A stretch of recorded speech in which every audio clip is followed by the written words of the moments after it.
Hi, I'm going to be taking you on a kind of a short tour of some of the construction design on my workshop that I've built.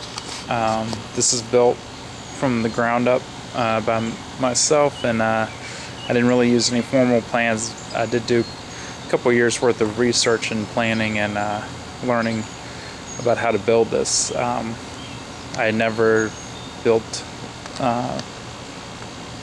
done a floor or framing or cut and installed rafters or even sheathed and shingled a roof before I did this project. So this is all something I had to take some time to learn how to do before I could build it. So I'm going to take you on a little tour of some of the things that I did. From the outside, you can see I did a board and batten system with, this is inexpensive OSB board. I could have gone with something more expensive, but it was like $35 a sheet, and this was only about $5 a sheet. Once it was primed and painted, you can't really tell a difference from a distance, and it seems to wear fairly well, although there's places where you really have to get in there with the primer to make sure it's sealed. And if I have any problems later down the road, I can always add that second layer of the stuff that they sell for building sheds, or just have it sided to match my house. This window I put in here was originally just attached to the wall. I later cut it out and hinged it from the outside kind of quickly, and I still need to go back and repaint it and kind of trim it up a little bit. But it now swings open from the inside to let a little airflow in. And I've got, you can see on the back, I still need to prime and paint these guys. They're weathering now, but I've got some attached storage here on the back. If I come around the back, you can see that back here is the garden shed with my kind of lame way of keeping weather out. That's one of my projects, is to prime and paint and add the doors on this finally. But you can see I've got my yard tools organized on the back wall, which I'm thinking I'm going to move because it's kind of a pain to get back there and get to it. And I have to fold my lawnmower up to fit it in here. It's only a 4x8 area right here across the back. You can see here is the metal large separator. The 4-inch hose goes through the wall to underneath one of my workbench. I'll show you that in a later video. And then it comes up to, you can't really see it back there, but there's one of those old leaf blowers with a vacuum chipper attachment, and it actually ducts down perfectly into the system. It works much better than the 2-shop vac system I had set up in here. It's kind of my poor man's vacuum system. Here is my air compressor, my rigid air compressor. I had a second DeWalt tank up there added to it for extra air supply, but I haven't really needed it, so it's not attached now. And you can see the moisture separator in there because I use this air compressor for a lot of air tools.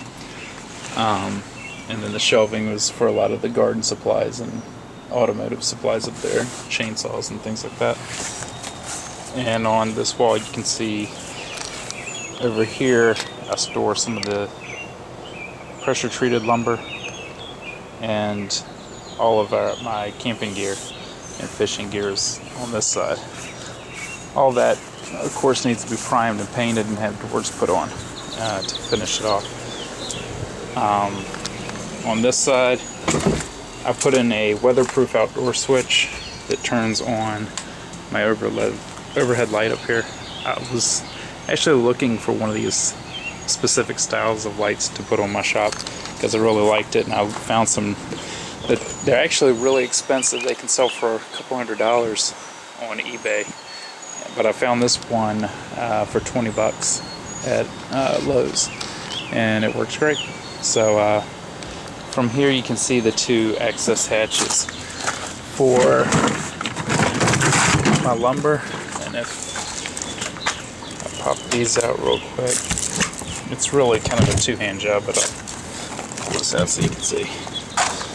You can see how quickly and easily I can get to 4x4s and 1x6 and all the longer boards. And then behind this door, pull these 2 bolts out, and you can see I've got a lot of sheet goods in here that I can pretty easily slide out to. And and some more stuff. Some of my French cleats that are stored up there too. So I've got my simple hinge system. Like I said in the other video, I frosted the glass because I realized that you could see everything with the light on inside the shop from the street, which it faces right out of my driveway. So I can really easily move stuff from the car to the shop, or vice versa. My locking system, I found that they've got a flaw in the design here where I think I'll go back later and drill out that bolt, or those screw heads to keep somebody from backing them out. We come inside. You've already seen the inside of my shop. I'm going to talk more about the construction on the inside. Here you can see a close-up view of the hurricane straps. There's one of those on each and every single rafter where it ties in to these caps. So you can also see the double layer of 2x4. The joints here are staggered in the corners to make it more rigid and secure.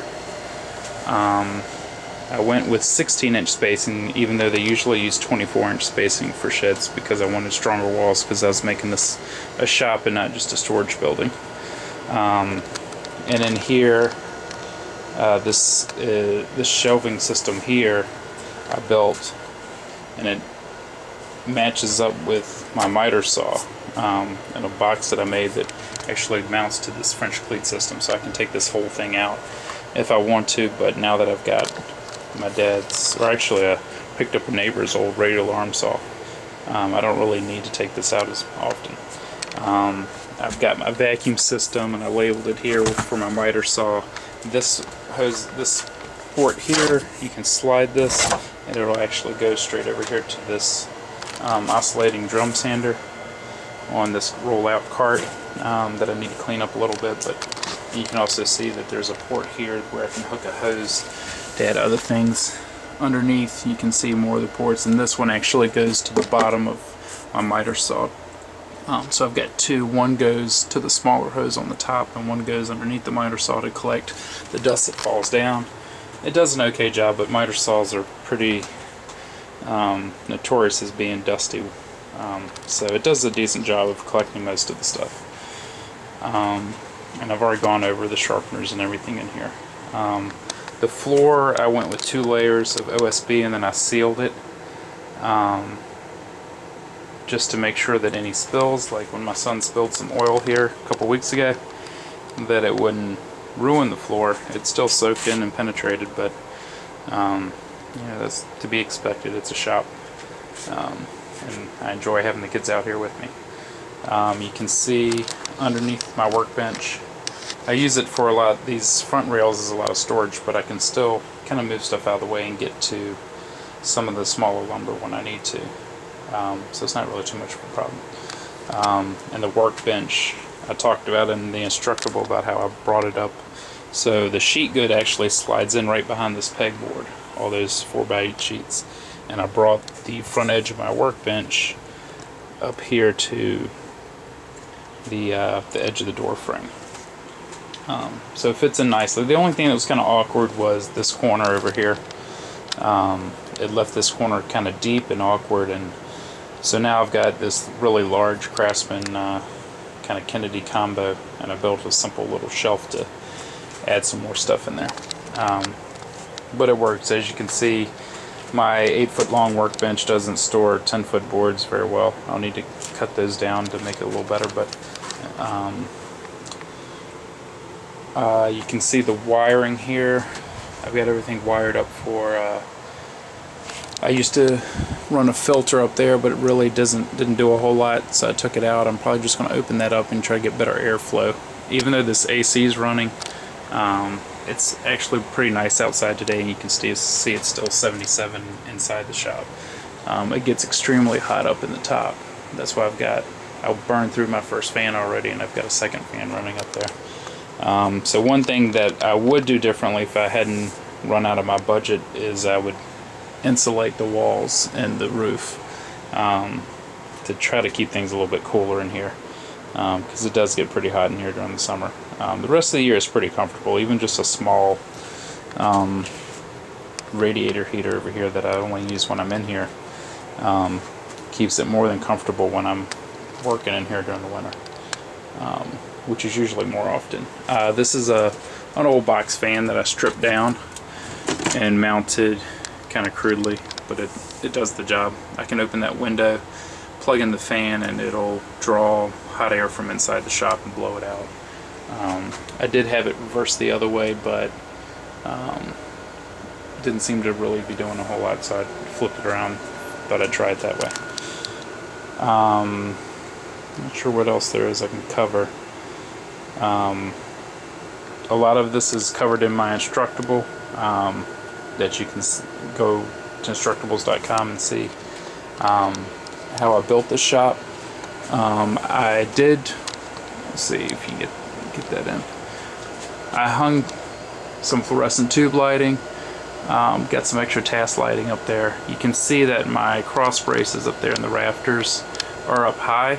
They tie in pretty closer to the ceiling. They don't come across at the tops of the 8-foot wall, and that's because I wanted the extra height to be able to turn long boards and things around without banging them up against the ceiling. And I didn't want to store stuff directly over my head and feel like I was closed in here. I actually use the ceiling space a great deal for storage, which is probably kind of hard to see in here, but it works out really well. I think I've got 10 feet of space up there to those lights, 9 or 10 feet, where I can easily get stuff flipped around in here when I need to. This doesn't give me the ultimate amount of, space for this miter saw, but it works out pretty well for most cases. I can't, for instance, cut off the end of an 8-foot board, but I can, cut it down to like 2 4-foot pieces or a 4x3 or something like that. I thought about actually cutting a window out in this front wall so I could just slide boards right out a window and have a little more space, but I haven't done that yet because I really haven't needed to. It might be something I add in later on. So a lot of this other stuff I'll try to do in separate Instructables. Thanks for watching, and leave any comments or questions that you have. Thanks.